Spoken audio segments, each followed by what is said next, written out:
So if you're just jumping into this, we are in Jacob part 6, and what you need to know is that Jacob was a man who lived around 1800 to 1700 BC.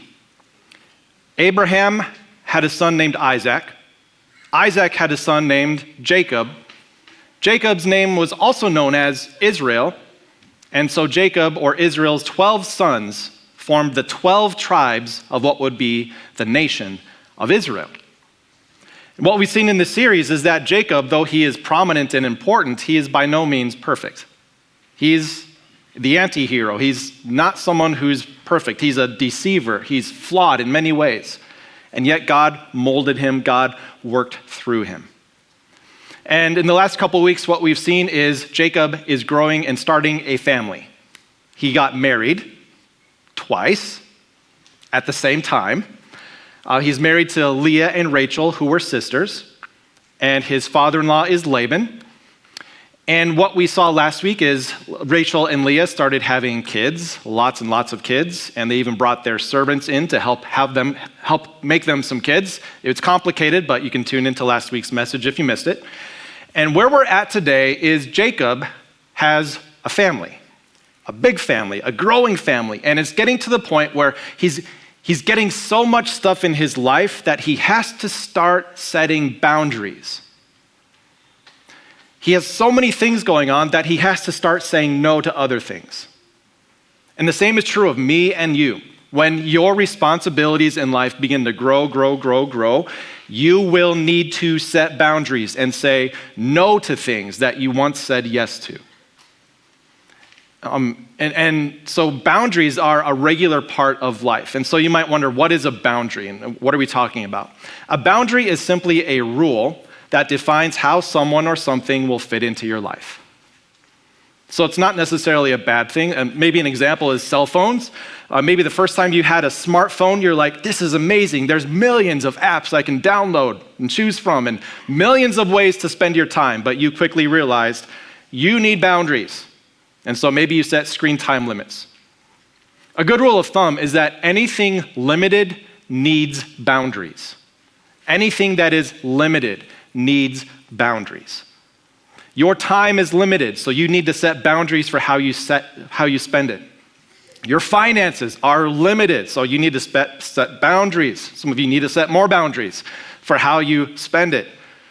Your emotional being is limited. Your relational capacity is limited. And so what we're going to see today as Jacob grows his family is that he begins to realize he really needs to set more boundaries with the people in his life.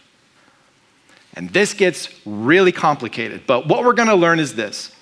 We're going to see what happened when Jacob failed to set the boundaries and live by them. And we're also going to see some truths emerge that will help you set some healthy boundaries this week. My disclaimer is this. Whenever you talk about setting boundaries with people in your life, it gets really complicated. I'm not going to attempt to give wisdom that applies to every situation.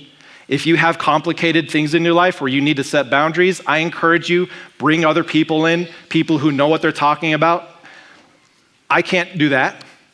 But what I can do is I can guide you through the story of Jacob and show you what happened to him and what God did through him. And by the end of the message, I hope you can walk out of here with some godly biblical principles for why it's important to set boundaries and how you can do that this week. So here's where we pick up from last week. Jacob is having a family. After Rachel gave birth to Joseph, the 11th son, and there's also a daughter named Dinah.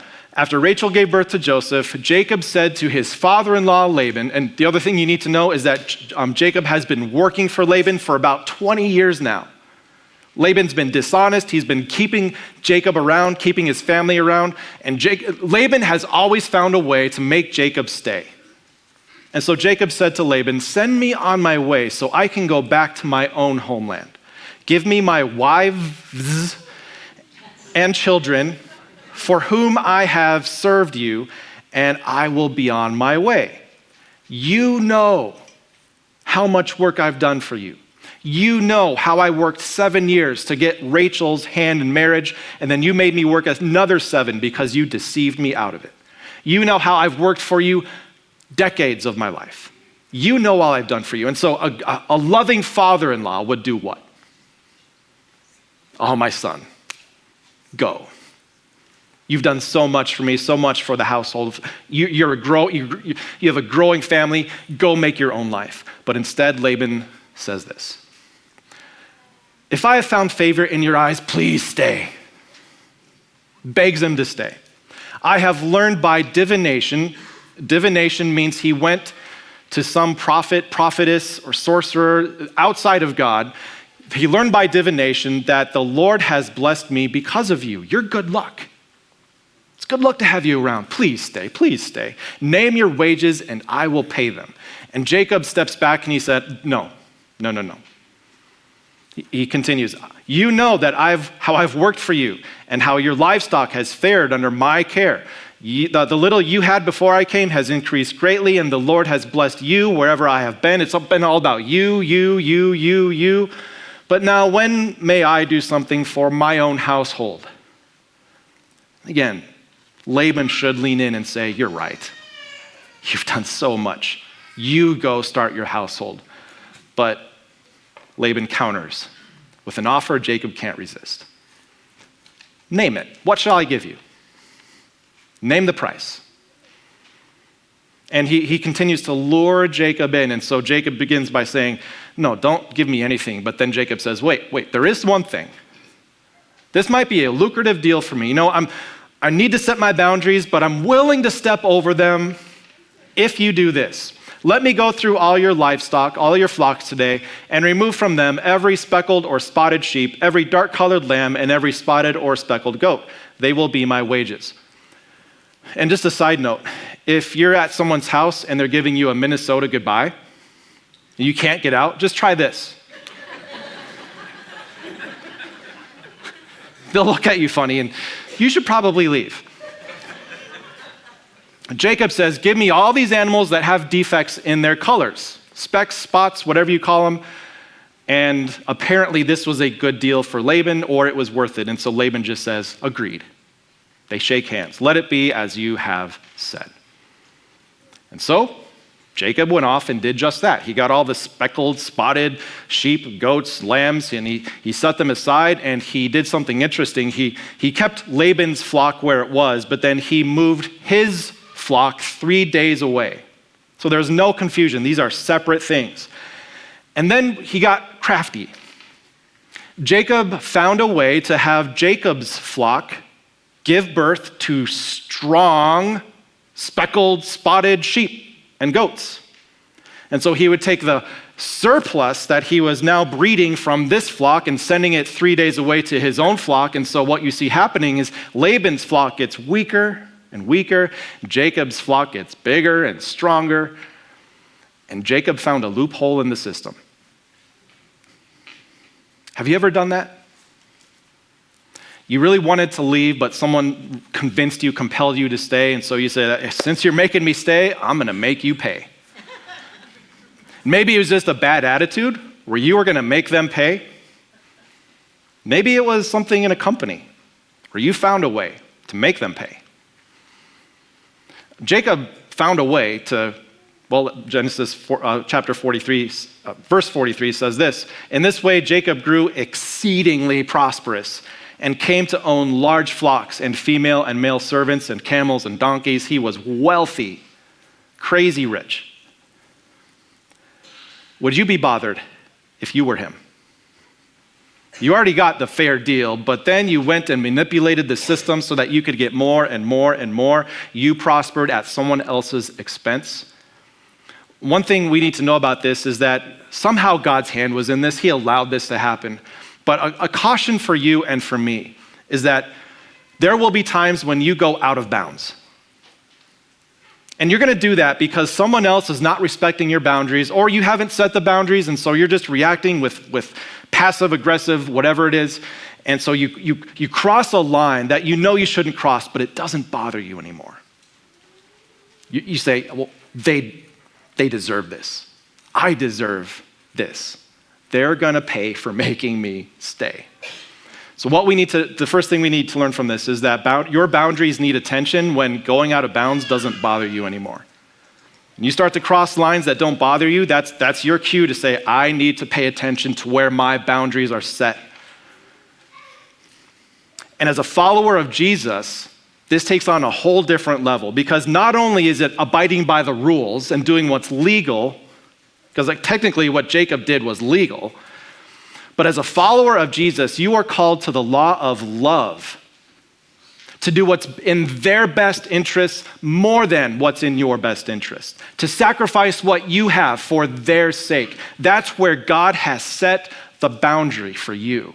And when you're not bothered by crossing that, that's a sign for you to consider where you have put your boundaries in life, how you consider how things fit into your life.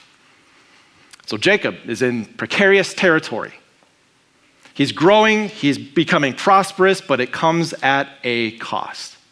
Because Jacob heard that Laban's sons were saying, Jacob has taken everything our father owned. I don't know why, that's kind of creepy. Jacob has taken everything our father owned and has gained all this wealth from what belonged to our father. In other words, Jacob isn't just taking what belongs to our father, but what belongs to our father will one day belong to us. So maybe Jacob didn't see this.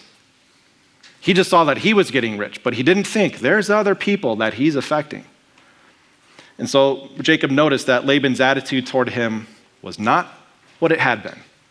Laban grew suspicious. He knew Jacob was being deceptive, but he didn't quite know how.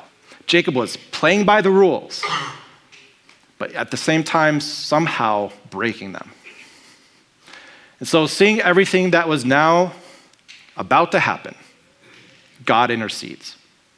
Verse 3, the Lord said to Jacob, go back to the land of your fathers and to your relatives, and I will be with you. Go back to your father Isaac, who never really loved you. Go back to your brother Esau, who wants to kill you. Because it's better to be with them than to stay with what you've created for yourself here with Laban. And again, God, so full of compassion and mercy, doesn't say, figure it out for yourself. God says, I will be with you. It's time for you to go home.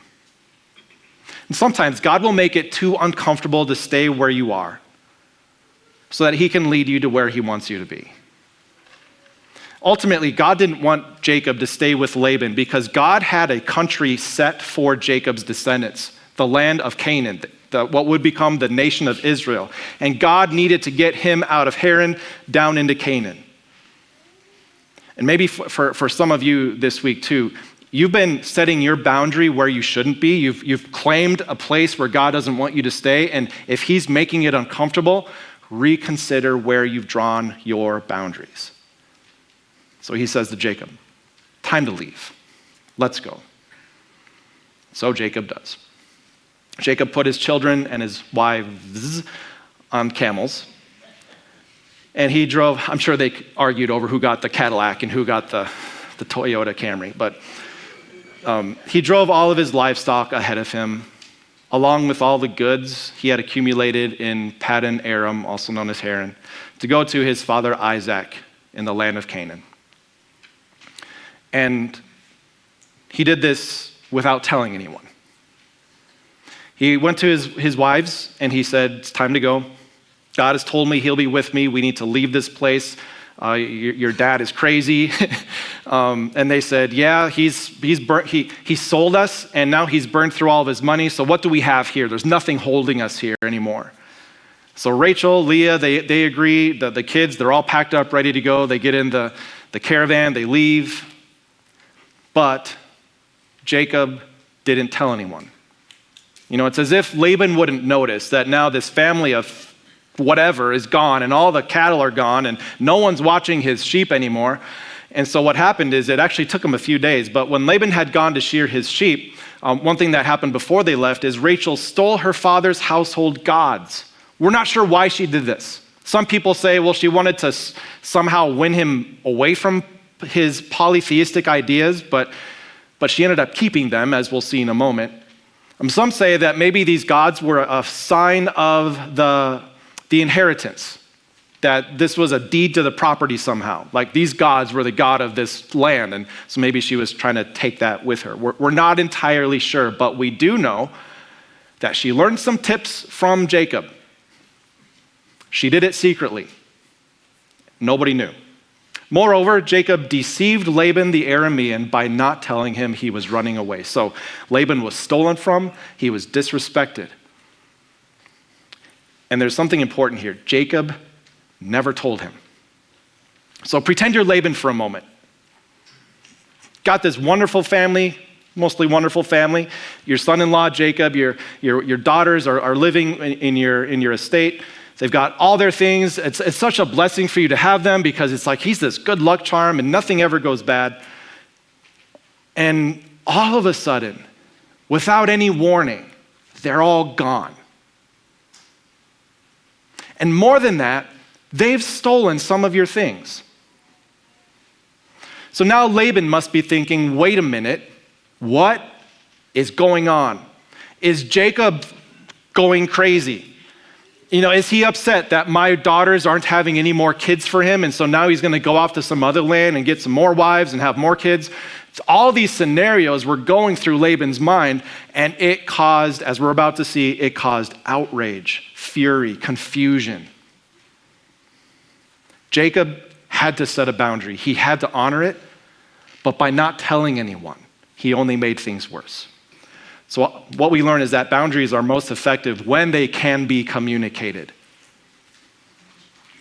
When you've got a relationship with someone and things need to change, you can do it in one of two ways. You can just implement the change without telling them, or you can sit down and in a lovingly honest way, acknowledge that you are a limited person and you can only give so much. And here's where you're setting the boundaries. Would you please respect that?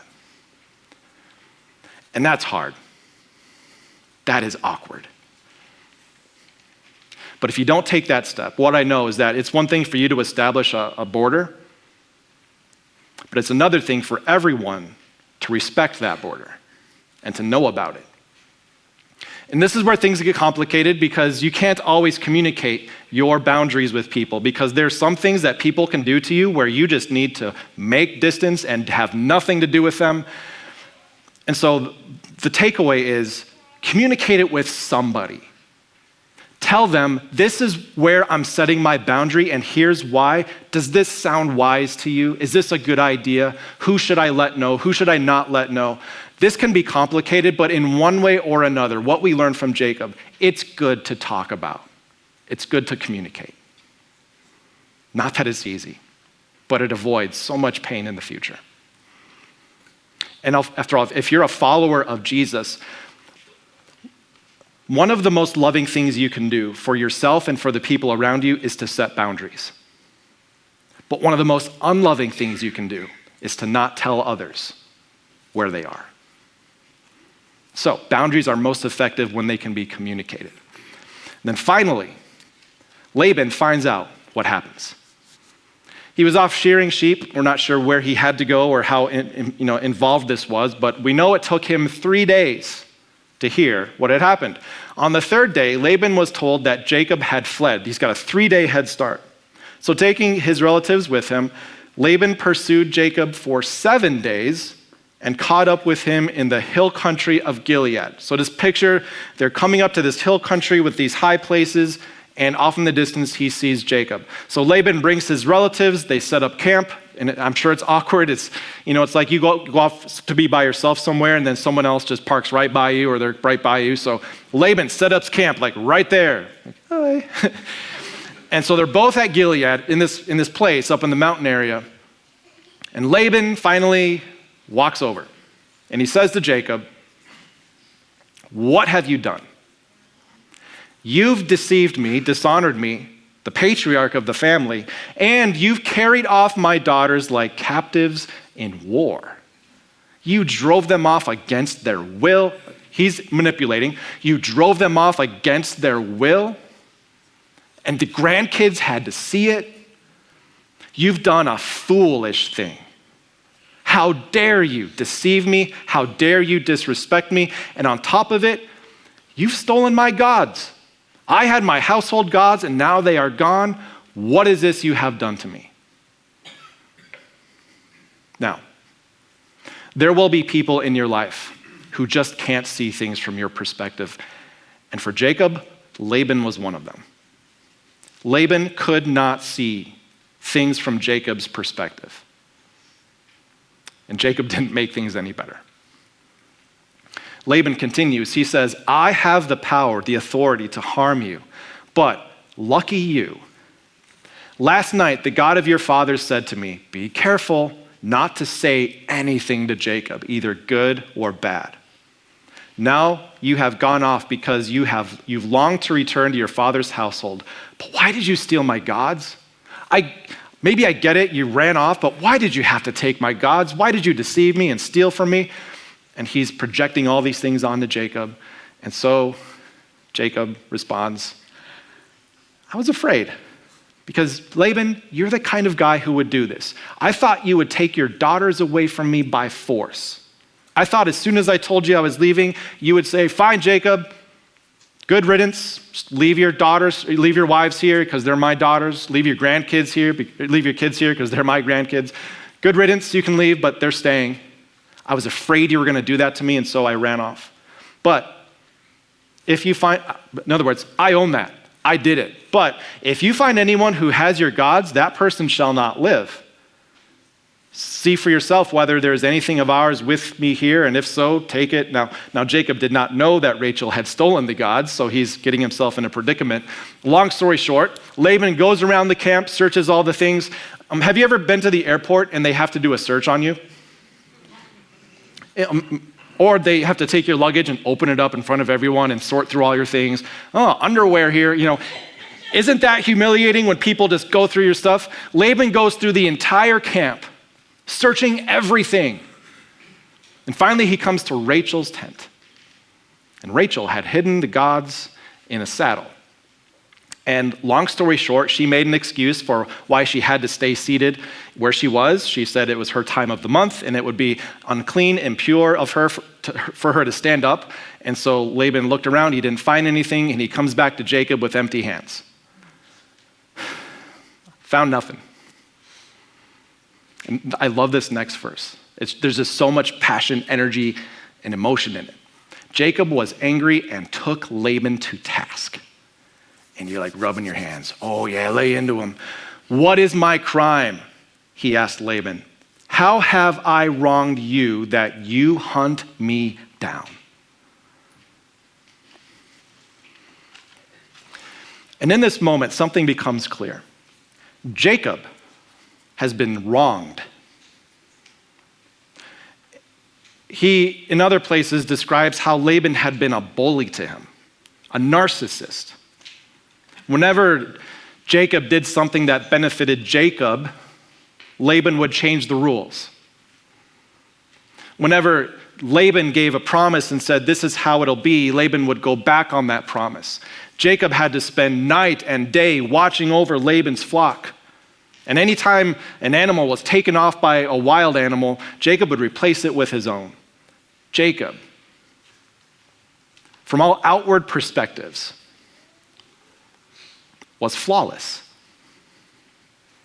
There was no reason to bring charge against him, and so he lays into Laban.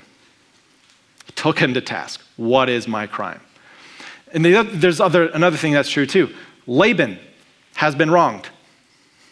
He's been lied to, he's been deceived, he's been stolen from, but he doesn't even know that part. But what he knows is that Jacob has not been perfect with his family.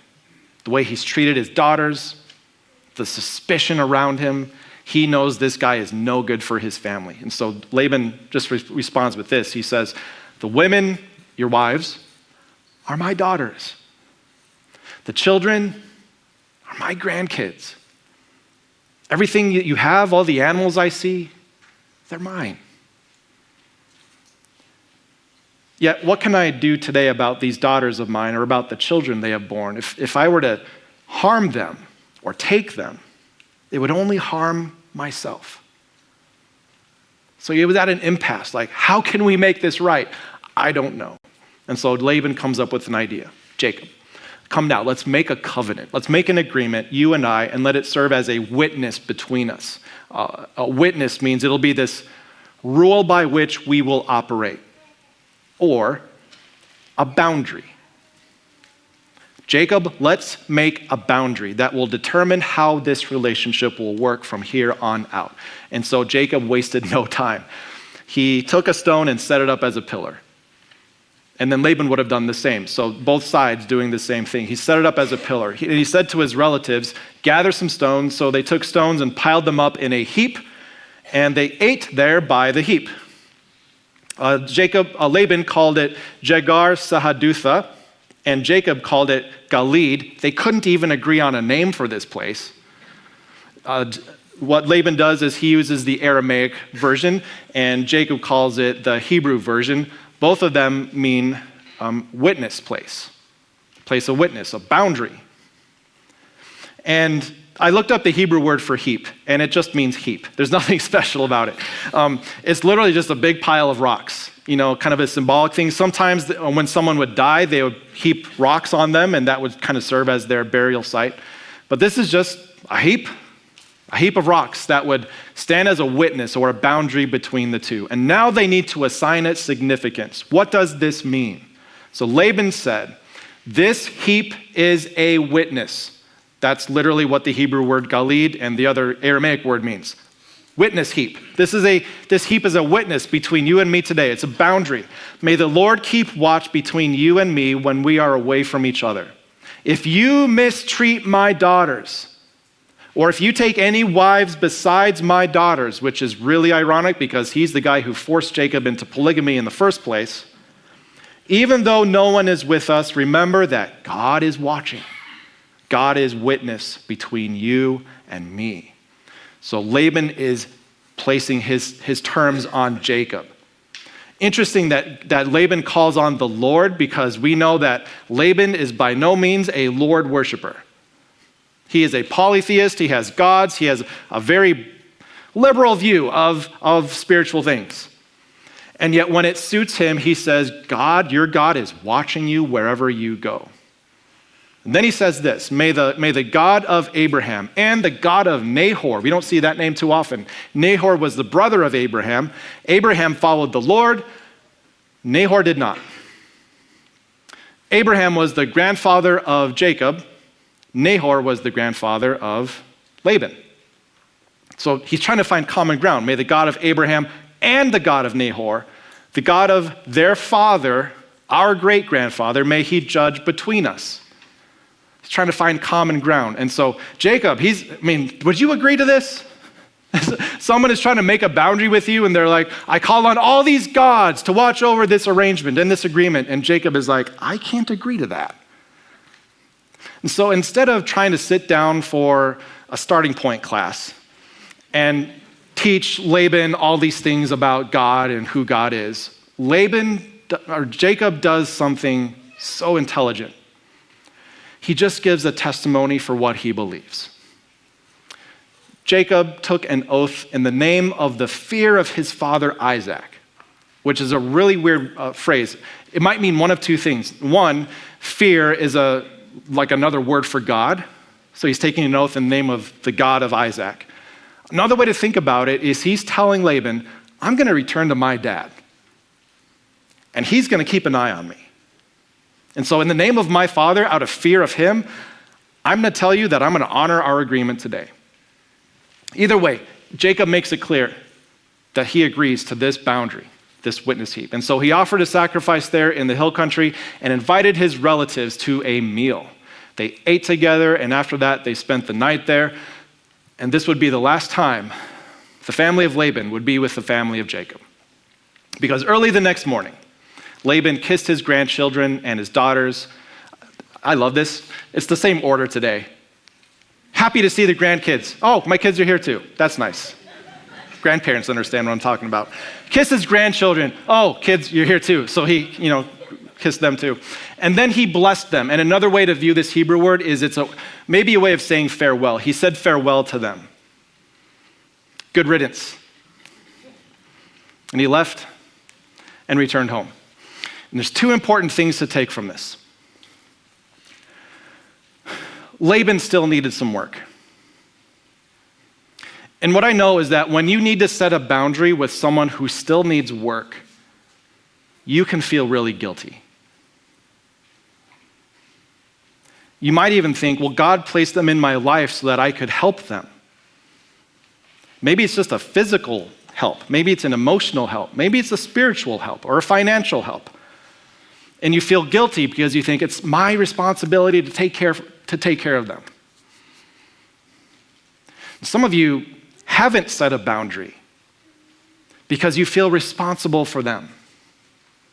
And again, this is where things get complicated. I'm trying to make general principles that just help you get thinking. Some of us have failed to set a boundary because we feel a sense of duty to the other person. And Jacob could have done the same thing. Laban needs me. He needs me to take care of his flock. He needs to be close to his grandkids and his children. He needs me. I can't set this boundary. Who am I to take that from him? But Jacob needed to set the boundary for his own health and for the health of his household. And Jacob was not responsible for what Laban did on his side of the heap.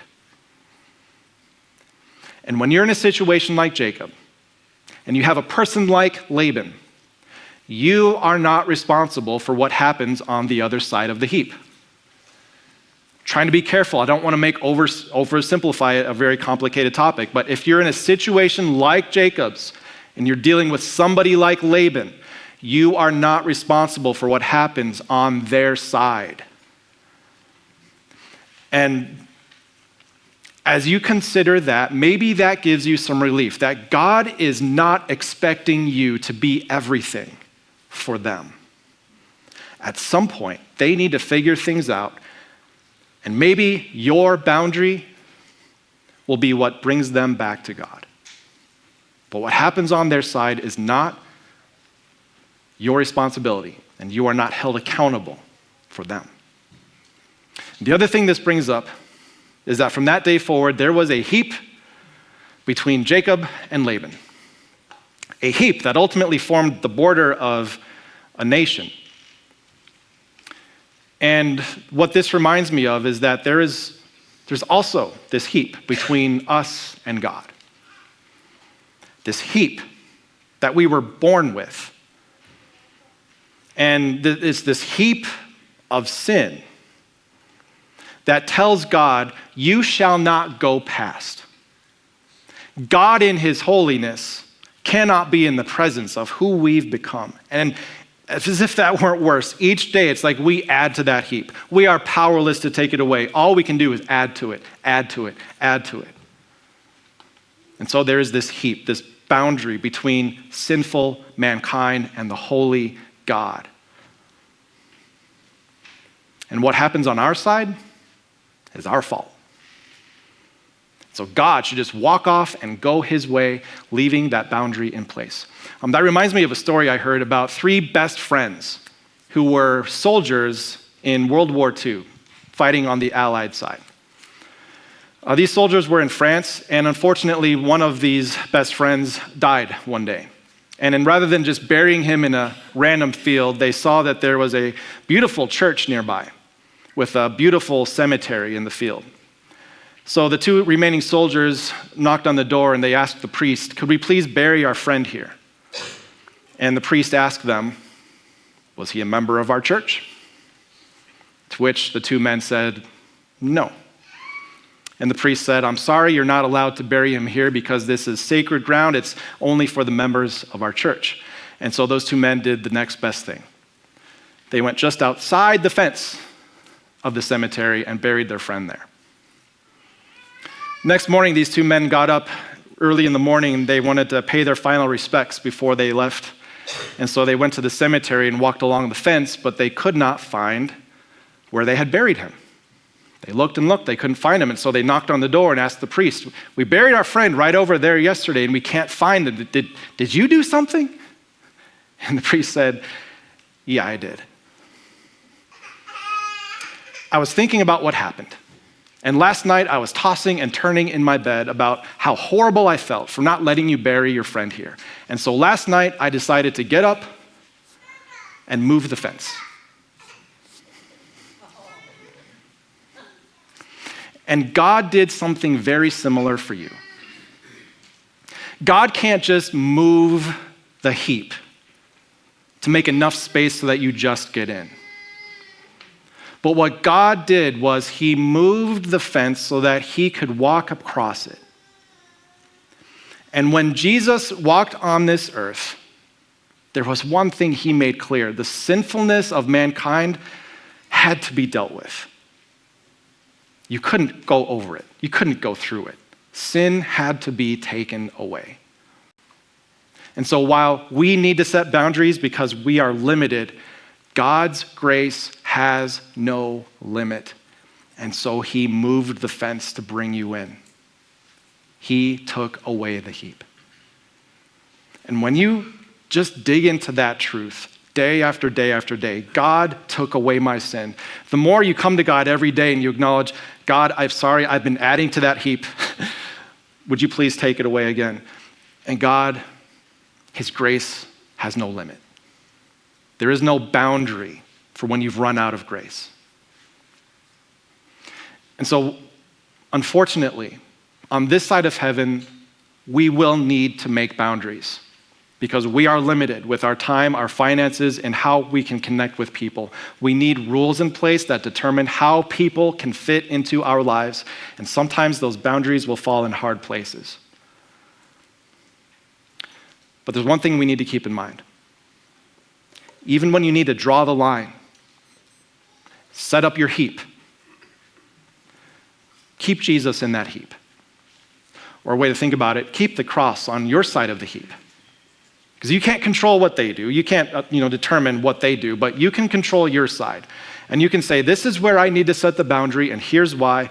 But more than anything, I'm keeping Jesus present in this so that when people that I have to set a boundary with, they might be disappointed in me, they might be angry at me, but that has to go through Jesus before it gets to me. He declares that where I am weak, there he is strong.